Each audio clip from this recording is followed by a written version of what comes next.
Hello students, मैं doctor Nagaratna Ganvir, assistant professor political science, government Shivnath science college Rajnandgaon.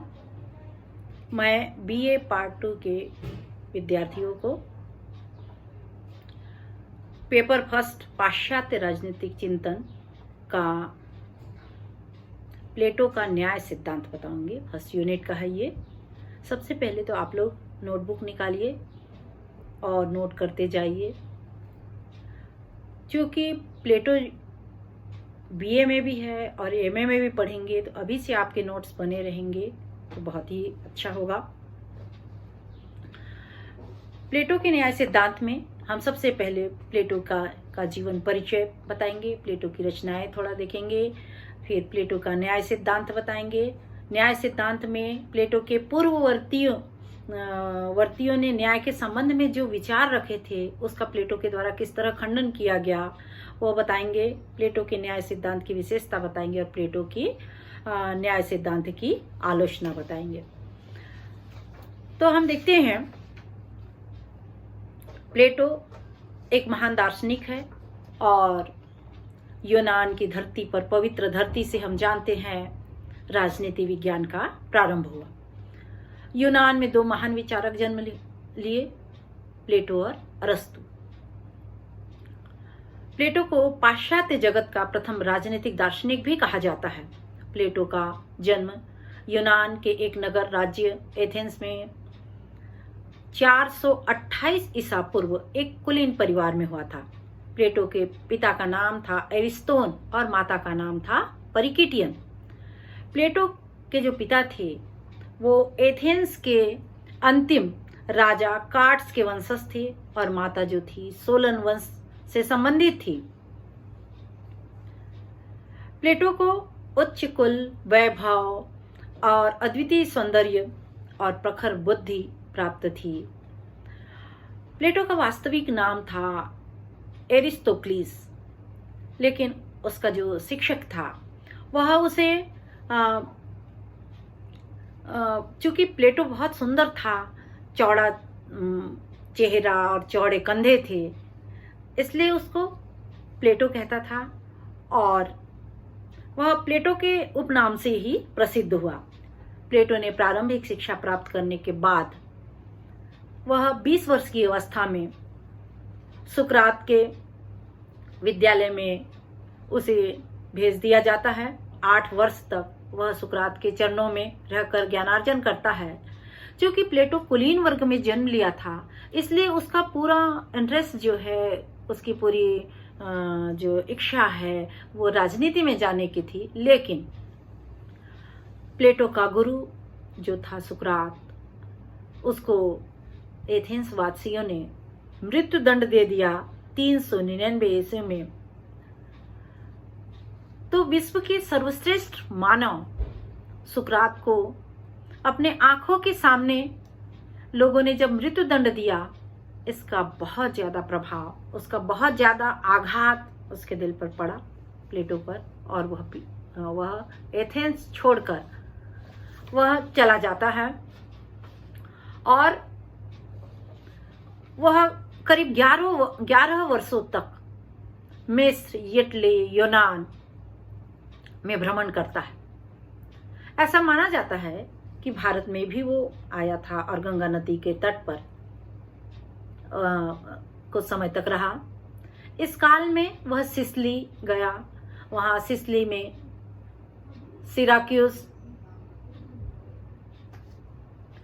सिराक्यूस राजा से भी उसने भेंट की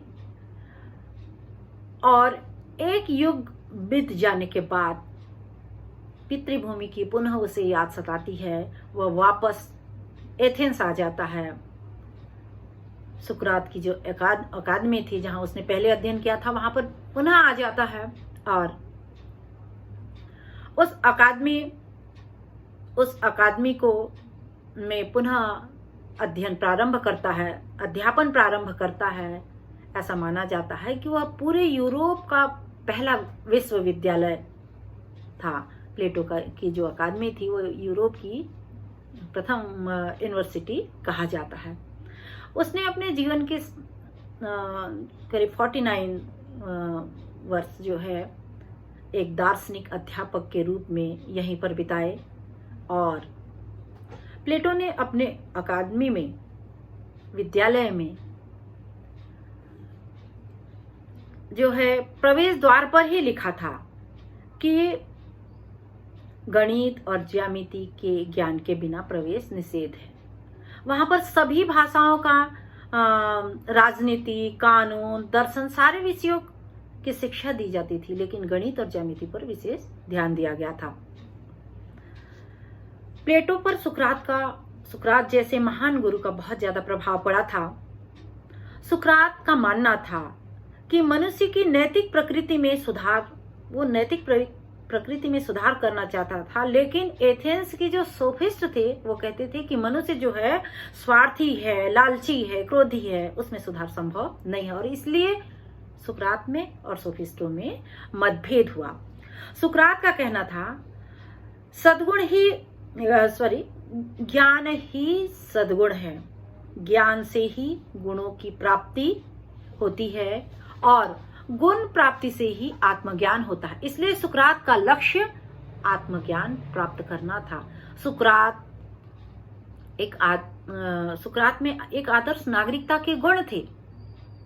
बारकर लिखता है सुकरात के बारे में कि नागरिक कर्तव्यों का पालन और नागरिक नियमों का उल्लंघन न करना उसके जीवन की विशेषताएं थी, जो एथेंस के नागरिक को और ज्यादा अच्छा नागरिक बनाती है, आदर्श नागरिक बनाती है। तो हम देखते हैं कि प्लेटो जो है एथेंस लौटा, विद्यालय खोला और उसका विद्यालय बहुत प्रसिद्ध हुआ। 81 वर्ष की अवस्था में 347 ईसा पूर्व यह अमर दार्शनिक मृत्यु के आगोश में सूझ गया। उसने अपने पीछे अरस्तु जैसे महान सैकड़ों शिष्यों को छोड़ दिया। प्लेटो की रचनाएं देखते हैं। प्लेटो की रचनाएं जो हैं संवादों में लिखी है, प्रश्नोत्तर वार्तालाप में लिखी है। 36 संवादों में प्लेटो के जो प्रश्नोत्तर है या वार्तालाप लिखे गए हैं। फर्स्ट है द रिपब्लिक, दूसरा है स्टेटमेंट और तीसरा है लॉज। इसके अतिरिक्त प्लेटो की और भी कुछ रचनाएं हैं, अपोलॉजी, पैटागोरस, जॉर्जियास, क्रिटियास, मीनो, क्राइटो इत्यादि। अब हम देखते हैं प्लेटो का न्याय सिद्धांत। रिपब्लिक का सबसे महत्वपूर्ण विषय है न्याय। प्लेटो का पूरा जो न्याय सिद्धांत है वह प्लेटो का समस्त विचार जो है न्याय सिद्धांत ये रिपब्लिक में दिया हुआ है और इसलिए प्लेटो ने रिपब्लिक को न्यायपरक ग्रंथ भी कहा। बारकर इस संबंध में कहता है, चाहे सोफिस्ट वर्ग की धारणाओं का विरोध कर रहा हो या समाज की विद्यमान व्यवस्था में सुधार के लिए प्लेटो प्रयत्नशील हो, न्याय प्लेटो के विचार का मूलाधार रहा और ऐसा होना भी चाहिए, क्योंकि एबस्टीन कहता है प्लेटो के न्याय संबंधी विवेचन में उसके राजनीतिक दर्शन के समस्त तत्व शामिल है। प्लेटो की न्याय धारणा जो थी वो आधुनिक धारणा के बिल्कुल भिन्न है। आधुनिक धारणा क्या है न्याय की, कि जज द्वारा जो जजमेंट दिया जाता है, जो बताया जाता है कि जो कानून बनाए जाते हैं या न्यायपालिका के द्वारा वही कानून है। लेकिन प्लेटो ने न्याय का कुछ अलग अर्थ बताया। प्लेटो का कहना है कि न्याय जो है मानव आत्मा का आंतरिक गुण है। प्लेटो के समय में हम देखते हैं प्लेटो ने कहा कि प्रत्येक व्यक्ति को अपने कर्तव्यों का पालन करना चाहिए और यह कर्तव्य पालन ही न्याय है। प्लेटो कहता है समाज अथवा राज्य समाज की आवश्यकता और व्यक्ति की योग्यता को दृष्टि में रखते हुए प्रत्येक व्यक्ति को काम सौंपते हैं और उस काम को बिल्कुल क्या कहना चाहिए, रिस्पॉन्सिबिलिटी से करना, उसको निष्ठा से करना ही न्याय है। अरस्तु न्याय के संबंध में कहता है कि न्याय वह संपूर्ण सद्गुण है जो हम एक दूसरे के साथ अपने व्यवहार में प्रदर्शित करते हैं। प्लेटो के समय में न्याय में अनेक त्रुटियां थी। उस समय में जो सोफिस्ट थे वो न्याय की कई परिभाषाएं देते हैं। न्याय के कुछ सिद्धांत बनाए थे सोफिस्टों ने, प्लेटो के पूर्ववर्ती लोगों ने। तो पहला सिद्धांत है न्याय सिद्धांत, पहला परंपरागत सिद्धांत, ट्रेडिशनल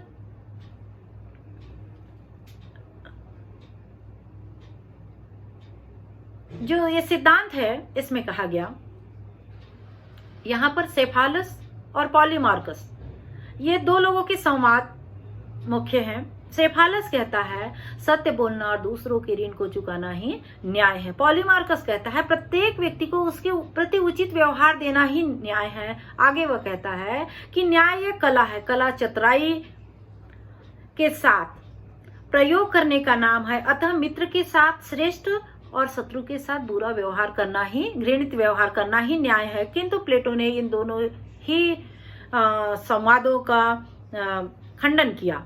प्लेटो कहता है कि सत्य बोलना और दूसरे के ऋण को चुकाना न्याय नहीं हो सकता, क्योंकि हो सकता है कि हमने कोई अच्छा व्यक्ति है, यहाँ पर मैं ये बताना चाहूंगी कि कोई व्यक्ति जो है अपने देश के बारे में दूसरे देश को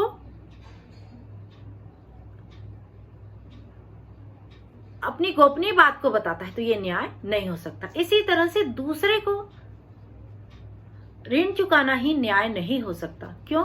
क्योंकि हम देखते हैं कोई अच्छा व्यक्ति, उसकी मानसिक स्थिति अच्छी है, उस समय हमने अस्त्र ले लिया उससे, और जब उसकी मानसिक स्थिति खराब है तब वो मांग रहा है तो हम उसको देते हैं, तो वो कुछ भी कर सकता है। तो ये न्याय मतलब किसी को केवल सत्य बोलना कि नहीं ये ऐसा है और हो सकता है उससे देश को हानि हो या अपने परिवार को हानि हो, तो ये केवल सत्य बोलना और केवल दूसरे का सामान देना ही न्याय नहीं हो सकता। इसी तरह से मित्रों के प्रति भलाई और शत्रु के प्रति बुराई करना ही न्याय नहीं हो सकता। कारण ये है कि हम एक डॉक्टर हैं और मरीज वहां पर आता है, तो मित्र के प्रति बुराई उसको अच्छा ठीक करेगा, और शत्रु है तो उसको ऐसा इंजेक्शन देगा कि वो और बीमार पड़ जाए, ऐसा नहीं हो सकता। तो इस तरह से प्लेटो ने उस समय में जो विचारधाराएं थी न्याय के संबंध में उसका खंडन किया। प्लेटो ने यह भी कहा कि सेफालस और पॉलीमार्कस द्वारा जो विचार व्यक्त किए गए हैं वो उनके व्यक्तिगत दृष्टिकोण पर आधारित है और इससे समाज का हित नहीं होता। दूसरा है क्रांतिकारी सिद्धांत। न्याय के क्रांतिकारी सिद्धांत में सोफिस्टों का प्रतिनिधि था थ्रेसिमेक्स। थ्रेसिमेक्स कहता है शक्ति ही सत्य है, और वह कहता है शक्तिशाली का हित साधन ही न्याय है। न्याय के बारे में उसके दो दृष्टिकोण थे। पहला दृष्टिकोण था कि समाज में प्रत्येक व्यक्ति अपने हितों को पूरा करना चाहता है, किंतु केवल शक्तिशाली ही उसमें सफल होता है, और इसलिए शासन द्वारा निर्मित कानूनों का पालन करना ही न्याय है। दूसरा उन लोगों का दृष्टिकोण था कि शासक के अतिरिक्त से सभी व्यक्तियों के लिए न्याय का अर्थ दूसरों का हित करना होता है। इस प्रकार थ्रेसिमेक्स दो बातें कहता है। शासक वर्ग अपने हितों की रक्षा के लिए ही शासन करता है और अन्याय न्याय से श्रेयस्कर होता है। तो यहाँ पर अपन देखते हैं कि प्लेटो ने इन दोनों ही विचारों का खंडन किया, और प्लेटो कहता है कि शासन करना एक कला है। सभी कलाओं का लक्ष्य अपने स्वार्थ सिद्ध करना नहीं होता है, वरन उन वस्तुओं के दोषों को दूर करना होता है जिनके साथ उसका संबंध होता है। इसी तरह से वो कहता है जिस प्रकार एक अच्छा टीचर होता है वो अपने स्टूडेंट्स की कमियों को दूर करता है, समस्याओं को सुनता है, उनको प्रेरणा देता है और उनकी जो छुपी हुई शक्ति है उसको जागृत करता है, उसी प्रकार शासक का लक्ष्य भी दोषों को दूर करना होता है, कठिनाइयों को दूर करना होता है और उनका कल्याण करना होता है। दूसरे विचार के संबंध में प्लेटो कहता है कि न्याय पर चलने वाला व्यक्ति अन्यायी व्यक्ति की अपेक्षा ज्यादा अच्छा होता है, सुखी होता है, क्योंकि ऐसा व्यक्ति आदर्श जीवन की प्राप्ति में लगा रहता है। सुख की अवस्था दुख की अवस्था से श्रेयस्कर होती है। थर्ड है कार्य कारण सिद्धांत। इसका प्रतिपादन, कार्य कारण सिद्धांत का प्रतिपादन ये ग्लाउकन ने किया था। ग्लाउकन कहता है कि न्याय जो है ये कृत्रिम वस्तु है और इसका आधार कोई शाश्वत नियम न होकर समयानुसार बदलती हुई परंपराएं हैं। ग्लाउकन समझौता सिद्धांतवादी विचारक था और वह कहता है कि प्राकृतिक अवस्था में निर्बल लोगों को अनेक कष्ट उठाने पड़ते थे, इसलिए उन्होंने ये अवस्था त्याग दी और आपस में समझौता कर लिया और इसी के आधार पर वह कहता है कि समझौता हुआ और न्याय की स्थापना हुई। तो वह कहता है, ग्लाउकन कहता है कि दंड के भय के कारण मनुष्य जो है वह कानून का पालन करता है। ग्लाउकन कहता है न्याय जो है भय का शिशु है। न्याय भय की प्रकृति पर आधारित होता है तथा यह निर्बलों की आवश्यकता है, न कि शक्तिशाली का हित। इस प्रकार ग्लाउकन के सिद्धांत के दो परिणाम हैं। राज्य भय की प्रवृत्ति पर आधारित है, न कि नैतिक सिद्धांतों पर आधारित है, और दूसरा है राज्य स्वाभाविक संगठन नहीं है वरन परंपरागत कृत्रिम संगठन है। प्लेटो ये सोफिस्टों की धारणा से सहमत नहीं था और उसने ये कहा कि न्याय कोई बाहरी वस्तु नहीं है, न्याय मानव आत्मा का आंतरिक गुण होता है और न्याय का पालन भय से नहीं करते हैं, बल्कि न्याय तो मनुष्य की एक स्वाभाविक प्रवृत्ति है, अंदर होती है कि नहीं हमें सच बोलना चाहिए, हमें दूसरों का हेल्प करना चाहिए, परोपकार की भावना होना चाहिए। तो ये न्याय अंदर की वस्तु है। अब हम देखेंगे प्लेटो का न्याय विषयक सिद्धांत। अब ये हम सेकंड पार्ट में पढ़ेंगे।